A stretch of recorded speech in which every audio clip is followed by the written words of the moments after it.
খুন ইয়া কানুন কিসকি হোগি জিত তোমরা বলো।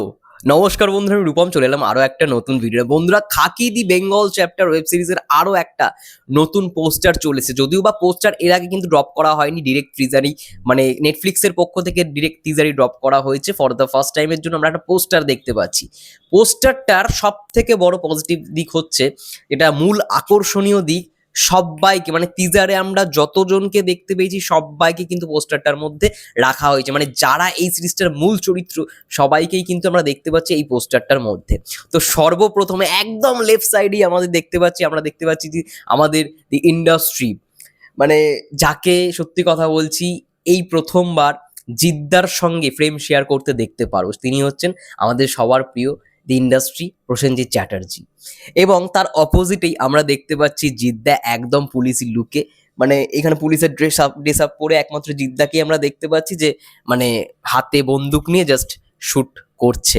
এবং তার নিচেই আমরা দেখতে পাচ্ছি পরমব্রত চ্যাটার্জিকে। দেখো, পরমব্রত চ্যাটার্জি কিন্তু এই সিরিজটার সব থেকে একটা গুরুত্বপূর্ণ চরিত্র, যার চরিত্রটার জন্যই হয়তো জিদ্দা প্রোটেস্ট করবে। ঠিক আছে, জিদ্দার বন্ধুর ক্যারেক্টার আই থিঙ্ক প্লে করছে পরমব্রত চ্যাটার্জি, মানে তাকে আর কি মার্ডার করা হবে এবং সেটারই একটা কোথাও গিয়ে মানে বিরুদ্ধে যাবে জিদ্দা।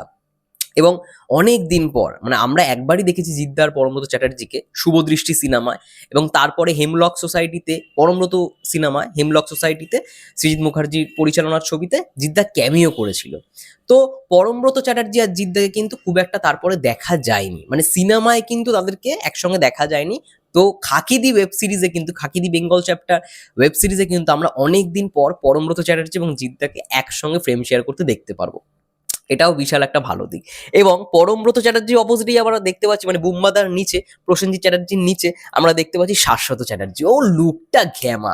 এইখানে যতগুলো লুক রয়েছে, মানে যতগুলো ক্যারেক্টার রয়েছে পোস্টারটার মধ্যে, সব থেকে আমার কিন্তু হাইলাইটেড লেগেছে শাশ্বত চ্যাটার্জিকে। দারুণ, আমার দারুণ লাগছে। জিদ্দা, প্রসেনজিৎ চ্যাটার্জি তাদেরকে তো ভালো লাগছে, কিন্তু সব থেকে মানে অ্যাট্রাকটিভ লুক আমার কোথাও গিয়ে মানে মনে হচ্ছে শাশ্বত চ্যাটার্জি থাকতে চলেছে। তার দুটো কিন্তু এইখানে টাইম লাইন দেখানো হবে, মানে একটা পাস্টের ঘটনা দেখানো হবে। মানে তোমরা টিজারটাতেও দেখেছো যে শাশ্বত চ্যাটার্জি একজনকে মার্ডার করছে এবং অনেক দিন পর, অনেক বছর পর সে একটা গ্যাংকে হ্যান্ডেল করছে, যে হয়তো মানে সেই গ্যাংটার হয়তো বাপ শাশ্বত চ্যাটার্জি। সে হেঁটে হেঁটে যাচ্ছে, আবার নিজেই নিজের মানে মাথার ওপর, কপালের ওপর বন্দুক ঠেকিয়ে হয়তো গুলি করবে, নিজেই সুইসাইড করবে, এমন একটা দৃশ্য আমরা দেখতে পেতে চলেছি। এবং তার মানে নিচেই আমরা দেখতে পাচ্ছি যে শাশ্বত চ্যাটার্জির নিচেই দেখতে পাচ্ছি আদিল জাফর খান, যেও কিন্তু এই সিরিজটার খুব গুরুত্বপূর্ণ একটা চরিত্র হতে চলেছে। এবং তার নিচেই আমরা দেখতে পাচ্ছি ঋত্বিক ভৌমিককে, যাকে তোমরা সবাই অ্যামাজন প্রাইমের সেই সিরিজটায় আই থিঙ্ক দেখেছো, বন্দিশ ব্যান্ডিটস। দারুণ অভিনয় করেছে। দেখা যাক এই সিরিজটার কিন্তু আরো একটা পজিটিভ দিক ঋত্বিক ভৌমিকও হতে চলেছে। এবং অপর দিকে আমরা দেখতে পাচ্ছি পরমব্রত চ্যাটার্জির নিচেই থাকতে চলেছে হচ্ছে চিত্রাঙ্গদা সিং। এবার এই সিরিজটার মধ্যে তোমরা সকলেই জানো চিত্রাঙ্গদা সিং কোন ক্যারেক্টার প্লে করতে চলেছে।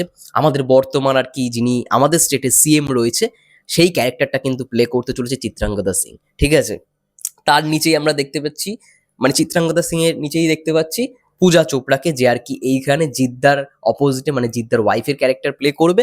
এবং অনেক দিন পর মানে পূজা চোপড়ার নিচে আমরা দেখতে পাচ্ছি যাকে, তাকে অনেক দিন পর আমরা মানে এই মানে কি বলবো সিরিজ বা সিনেমায় পেতে চলেছি, সিরিজেই পেতে চলেছি। সিরিজ তার আই থিঙ্ক ফার্স্ট। তার নাম হচ্ছে মিমো চক্রবর্তী, মিঠুন চক্রবর্তীর ছেলে। অনেক দিন পর, মানে আমি দেখেছিলাম যখন টিজার এসেছিল, যারা যারা রিয়াকশন করেছে সবাই মিমো চক্রবর্তীকে নিয়ে কথা বলেছে। এবং তার পপুলারিটিটা রয়েছে, এখনো তার পপুলারিটি রয়েছে। সেই রকি ভাই এতদিন পরে সেই রকি ভাই একটা গান জাস্ট মানে সেই সময় এতটা পরিমাণে হিট হয়েছিল, এখনো মনে রেখেছে দর্শক। যাই হোক, তার নিচেই আমরা দেখতে পাচ্ছি আরেকজন ক্রিউকে, মানে যিনি, তার নামটা আমার ঠিক এখনই মাথায় আসছে না, টিজারে দেখিয়েছিল। ইনিও আর কি কপ, লেডি কপ। জিদ্দার সঙ্গেই আমরা তাকে স্ক্রিন শেয়ার করতে দেখতে পারবো, জিদ্দার সঙ্গেই থাকবে।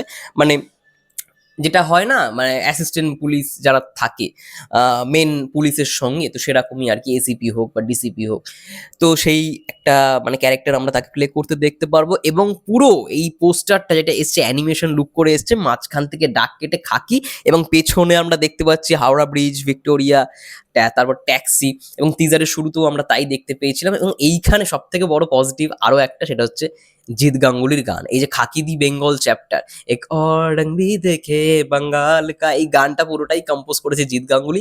তার সঙ্গে সঙ্গে উলুধ্বনি এবং শঙ্খর আওয়াজ, ওফ দুরন্ত। বিহার চ্যাপ্টারের গানটা ছিল আইয়ে না হামারা বিহার মে, এরকম একটা সুরেই কিন্তু বেঙ্গল চ্যাপ্টারের গানটাকেও রাখা হয়েছে। খুব ভালো, মোশন পোস্টারটা খুব কিন্তু ভালো লেগেছে আমার পার্সোনালি। তো দেখা যাক, সিরিজটার অপেক্ষা, এখনো কিন্তু ডিক্লেয়ার করেনি যে সিরিজটা কবে আসছে। কামিং সুন, আই থিঙ্ক মার্চেই, ঈদের টাইমে আসতে চলেছে, মানে মার্চের একদম শেষ উইকে। দেখা যাক, ট্রেলার আসলে আমরা জানতে পারবো সেই ঘোষণাটা। এবং অলরেডি তো প্রমোশন স্টার্ট করে দিয়েছে নেটফ্লিক্স পুরো টিমকে নিয়ে। যাই হোক, এটাই ছিল মানে মূলত ভিডিও। পোস্টারটা তোমাদের কেমন লাগলো অবশ্যই কমেন্ট করে জানাও। ততক্ষণের জন্য সবাই ভালো থেকো, সুস্থ থেকো, টেক কেয়ার।